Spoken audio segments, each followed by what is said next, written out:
What if the first great astronomers of North America did not build stone towers, bronze instruments, or giant domes, but entire sacred landscapes designed to follow the sky?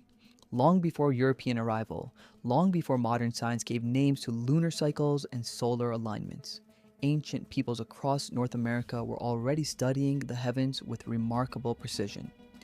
They tracked the movement of the sun. They watched the moon across long cycles.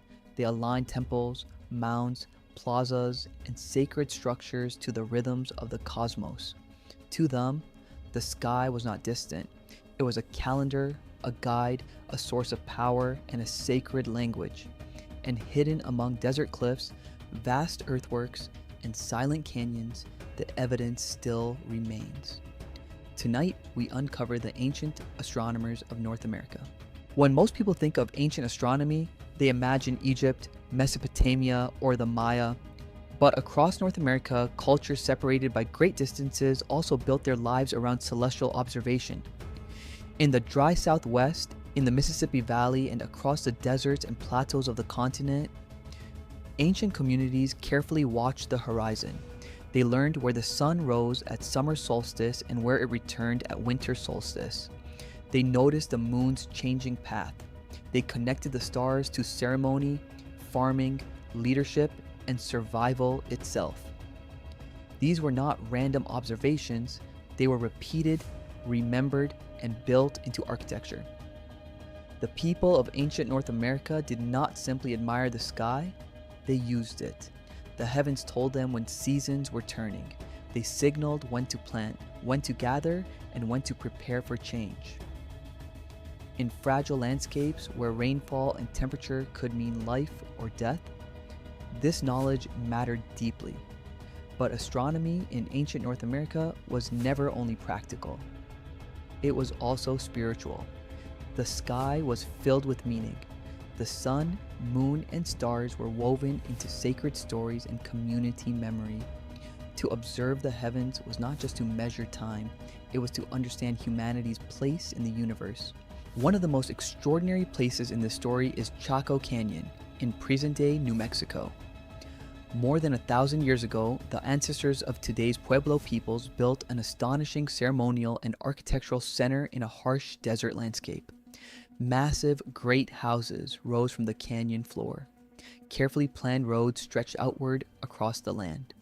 Rooms were stacked in precise forms. Stone masonry was executed with incredible discipline and skill. To modern visitors, Chaco raises a haunting question.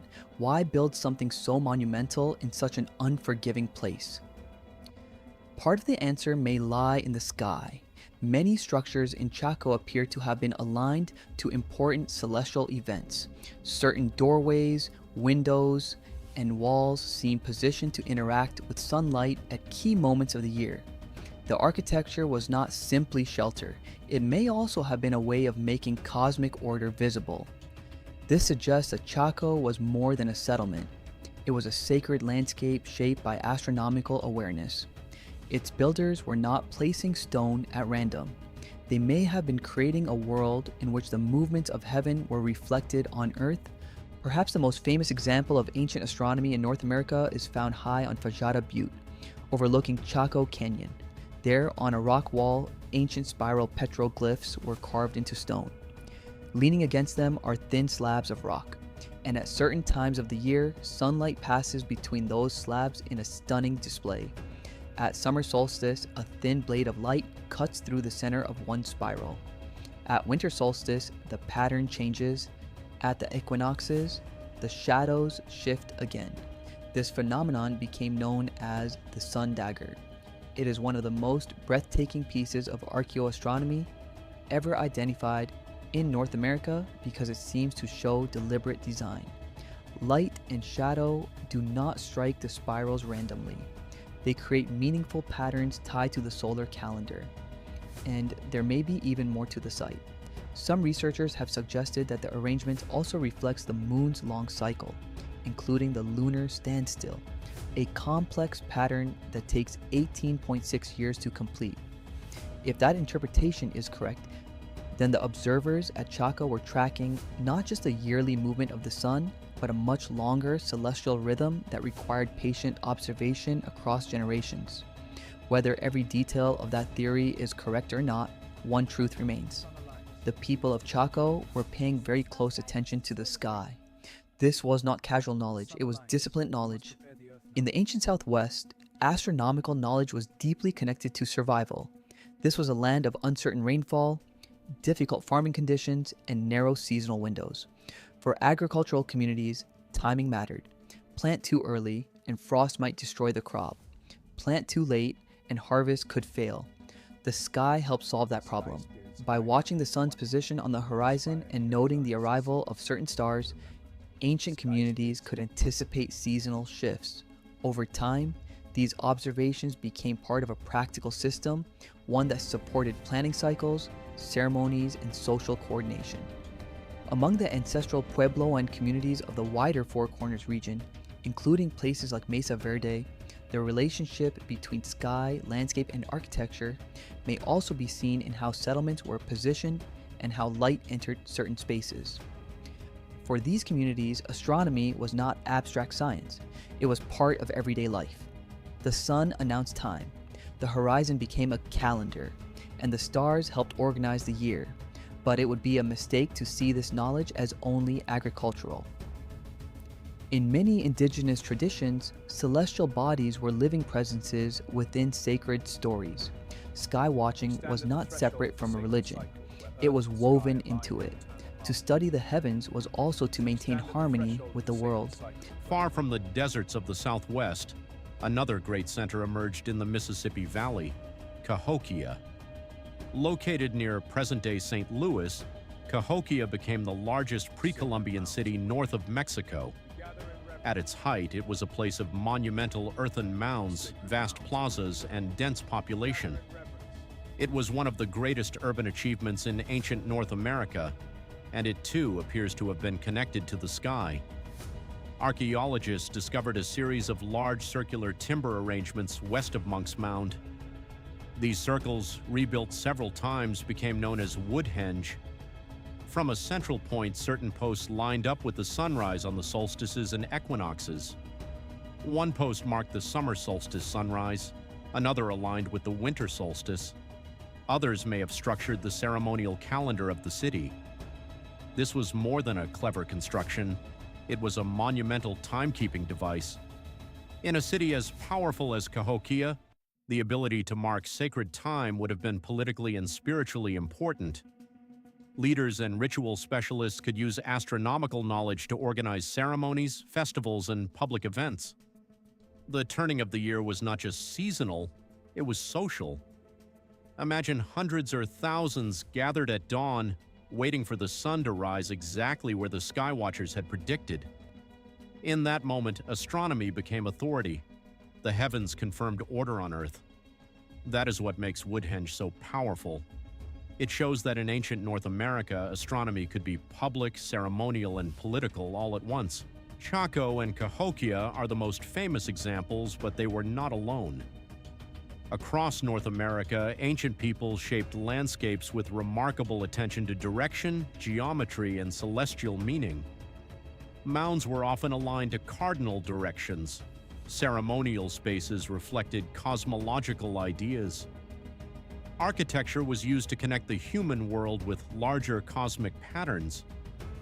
In the American Southwest, the Hohokam and neighboring cultures also created settlements with features that may have aligned to solar events. In Eastern North America, mound-building societies repeatedly organized sacred spaces in ways that suggest a deep concern with cosmic order. These cultures were not one civilization. They spoke different languages, lived in different environments, and developed different traditions. And yet, again and again, they looked upward. That repeated pattern tells us something important. Ancient North American astronomy was not an isolated curiosity. It was a widespread civilizational habit. It helped communities measure time, legitimize leadership, guide planting, structure ceremony, and connect the living world to sacred realities beyond it. The sky was not a background, it was part of the system. Modern people often divide knowledge into categories: science, religion, politics, agriculture. But ancient societies did not always think that way. For the peoples who built these places, astronomy could be all of those things at once. It was scientific because it required repeated observation and pattern recognition. It was spiritual because the sky was filled with sacred meaning. It was political because those who understood sacred time could wield influence. And it was social because entire communities depended on shared seasonal rhythms. This is one reason ancient North American astronomy can be difficult for modern audiences to understand. We are often searching for observatories in the narrow modern sense. But these were not observatories separated from life. They were embedded in the center of life. A plaza could be a ceremonial stage and a solar marker. A mound could be political architecture and cosmic symbolism. A petroglyph could hold both sacred story and astronomical memory. The result was a world in which knowledge of the heavens was built into the landscape itself. Stone, earth, timber, and sunlight became instruments of memory. These sites challenge old assumptions about the history of North America. For too long, many people underestimated the sophistication of indigenous societies north of Mexico. Monumental astronomy was often associated with famous civilizations elsewhere, while ancient North American cultures were treated as less complex. But places like Chaco Canyon and Cahokia tell a very different story. They reveal intellectual discipline. They reveal long-term observation. They reveal the power to organize communities around cosmic time. And they reveal something else as well: humility. Because these ancient astronomers understood patterns in the heavens, but they still lived in fragile worlds below. They could track the sun with great accuracy. They could mark the turning of the seasons. They could align cities with cosmic order. But they could not control drought. They could not command the rain. And they could not always prevent collapse. That is the quiet tragedy hidden behind these monuments.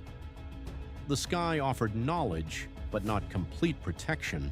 The ancient astronomers of North America were not primitive dreamers gazing upward in wonder. They were skilled observers. They were builders of sacred calendars. They were guardians of time. And in stone, earth, timber, and shadow, they left behind proof that long before colonization, the peoples of this continent were studying the universe with patience, intelligence, and profound spiritual depth. But even the greatest skywatchers could not escape the forces that were gathering around them.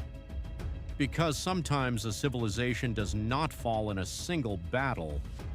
Sometimes it begins with a changing climate, a failed harvest, a long silence where rain should have come. If you enjoyed this journey, subscribe, leave a comment, and join us in the next episode: the climate disaster that changed ancient America. Because the next chapter is not about the stars people watched, but about the world that began to break beneath them